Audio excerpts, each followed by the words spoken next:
கடுமையான குற்றங்கள் செஞ்சவங்க யாரா இருந்தாலும் அவங்களுக்கு நிச்சயமா தண்டனை உண்டுன்னு நிரூபிச்சு காட்டின புரட்சி தலைவர் கட்சி இது.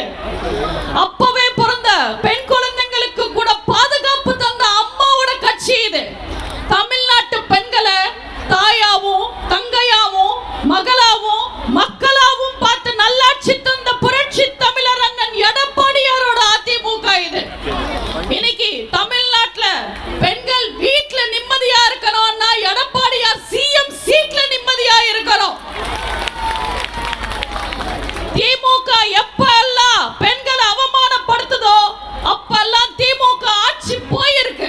இது வரலாறு. இந்திரா காந்தி அம்மையார் அவமானப்படுத்தினாங்க, திமுக ஆட்சி போச்சு. நம்ம